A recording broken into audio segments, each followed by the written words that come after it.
131 Front Street between Main and Lourdes. Shots are coming on still in the building at this point. That building alone. Gunshot wound to the abdomen under a desk on the first floor. Here in Binghamton, we probably have the worst tragedy and senseless crime in the history of this city. The subject laying on the ground in front of the reception area. Unknown life status. This is going to be tough on those families. It's kind of scary. Like, you see this in movies, you don't expect this to happen in Binghamton. The store's barricaded with the suspect's vehicle. Right, you got SWAT coming in from the backside. It's a very good area. I would never think that it would happen here. Stay put till the police come and get them. For me and my family, this is the hardest thing I've yet experienced. This is a community that has very little violence up until this point. Obviously, this is a tragedy no community wants to see.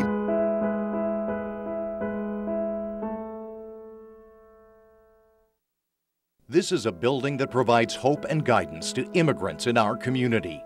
During about 1 minute of horror, 13 people were dead, plus the gunman, and 4 wounded. During the next hour, we'll talk about that awful morning and the police response. We'll remember the victims. You'll learn about the gunman. Who is he and why did he do it? Also, how does our community look forward and heal? Good evening, everyone. I'm Greg Catlin. It was exactly 1 week ago today. And I'm Candace Chapman. 1 week ago, that a disturbed gunman opened fire inside the American Civic Association building on Front Street in Binghamton. Dozens and dozens of gunshots rang out on that cloudy morning last Friday, and when it was over, the carnage was almost too much to believe. The innocence of immigrants seeking a better life was forever shattered. Action News reporter James Gaddis takes us back. With more than 50 people inside, 41-year-old Jiverly Voong, wearing body armor and carrying 2 handguns, enters the American Civic Association in Binghamton. We heard 4 shots when we was in the parking lot.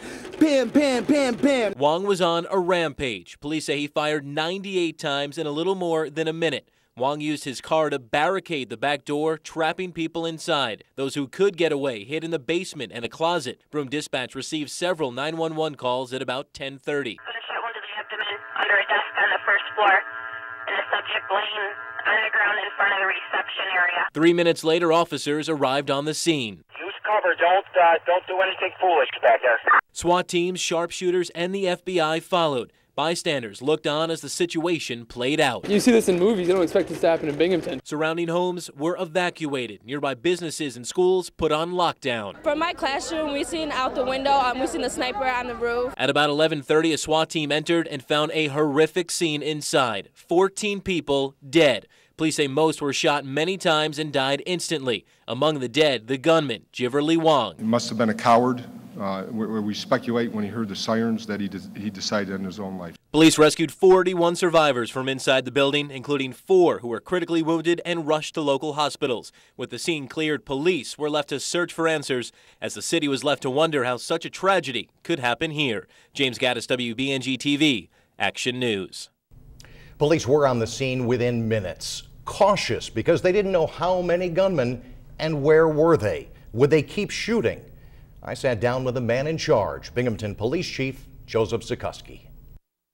Can anything prepare you for that? Tactically, yes. Emotionally, no. You know, tactically, I'm so proud of my men, from the SWAT team to the patrol captain who responded there, to the uniformed men that happened to be our most senior shift. Things went so smooth under a very chaotic situation, and so all of us were on autopilot there, and so we've never seen anything this magnitude, and I pray to God we never do again. But with the training that we've had over the years, you know, I've been a police officer 30 years. You know, the mayor, this mayor, and the current administration have always been forthcoming with training to have us prepared. Our SWAT team's very well trained. So tactically, we were prepared, and I think what people saw there and nationwide saw that we were prepared for that. Emotionally, no, you can never be prepared for what we saw in that room. The SWAT team was the first in. Can you describe the scene? You know, after they made their entry and declared to me that particular area, not the whole building, was safe for me to enter, I did look at it. It was heartbreaking. It was very chaotic, as District Attorney Mowen also sometime after that looked, and he said he just wanted to cry. That he's been in law enforcement a number of years, seen a lot of horrific things in his time, and nothing ever like that. Would you do anything different? I don't think so. I'm not going to second guess myself. I've had advice from people that I've started to do that, asked them what they thought. It may be a little more experience than nobody's experienced around the country. Very few people have had this tragedy in their community.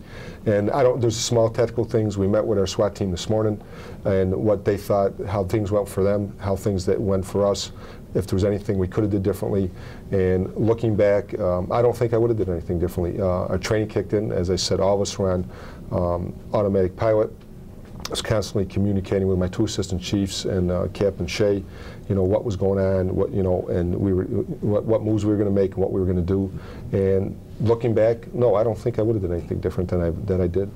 Your thoughts today, 1 week later? Still unbelievable. As I said, haven't had much time to reflect on this horrific crime that the city of Binghamton and this community has experienced. I really haven't, it hasn't sank in.